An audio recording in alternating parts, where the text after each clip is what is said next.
महाराष्ट्र नवनिर्माण सेनेला अजून 10 ते 12 जागा मिळणं अपेक्षित होतं, पण त्यांचे सुद्धा अनेक उमेदवार महाराष्ट्र नवनिर्माण सेनेचे हे थोड्या थोड्या फरकानं पडलेले आहेत. आता जसं मुलुंडला सत्यवान दळवी यांचा विजय जाहीर केला आणि त्यांनी विजय मिरवणूक काढली. खरं म्हणजे त्यांनी तिकडे थांबायला हवं होतं काही काळ, असं आत्ताच मी चर्चा केली. कारण रिकाउंटिंगची व्यवस्था होती पण ती करू शकले नाहीत. त्यानंतर या भांडुपलाच पश्चिमेला मोहन चिरात म्हणून एक उमेदवार आहेत, ते सुद्धा अल्पशा मतानं पडलेले आहेत.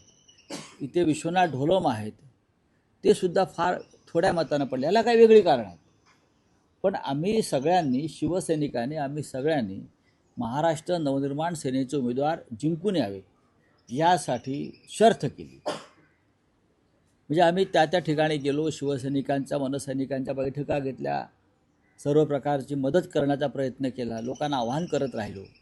पण दुर्दैवानं राजसाहेबांच्या पक्षाचे उमेदवार कमी आले.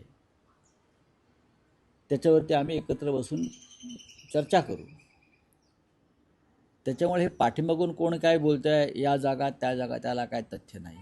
आमच्यासुद्धा अनेक जागा पडलेल्या आहेत ना.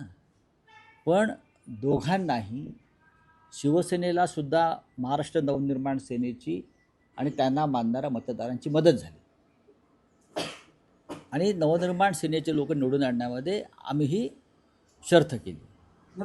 एक आरोप असा केला होता की विश्लेषण असं केलं, आरोप बिरोप बोलू नका. आरोप काय? ठाकरे बंधूंच्या युतीमध्ये फायदा सर्वाधिक हा उद्धव ठाकरेंना झाला, राज ठाकरेंना तेवढा फायदा एक लक्षात घ्या की शिवसेना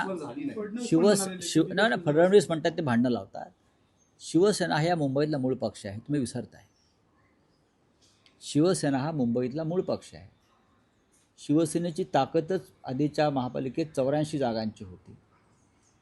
आम्ही 15 ते 20 कमी झालो. आम्ही सुद्धा कमी झालेलो आहोत. काही कारणं असतात ते सोडून द्या. राजसाहेबांनी च्या पक्षाला 6 जागा मिळाल्यात. आमची अपेक्षा होती, सगळ्यांची खात्री होती की महाराष्ट्र नवनिर्माण सेना 20 जागापर्यंत मजल मारू शकेल आणि तशी आम्ही ताकदसुद्धा लावली होती. पण नाही, निवडणुकामध्ये नाही होत. आता ठाण्यामध्ये भाजपची ताकद मोठी होती असं म्हणतो आम्ही, पण शिंदे आले. बरोबर ना? याचा अर्थ काय घ्यायचा? असं अनेक ठिकाणी होतं, अनेकदा होतं. याचा अर्थ तुम्ही ते केलं तर एक आश्चर्य व्यक्त करणारा निकाल आहे. स्वतः शिंदेच्या प्रभागात शिवसेना उद्धव बाळासाहेब ठाकरे पक्षाचा उमेदवार निवडून आले. ही ठिणगी आहे. आम्हाला ठाण्यामध्ये जास्त लक्ष घालता आलं नाही. आमचं लक्ष मुंबईवर जास्त होतं.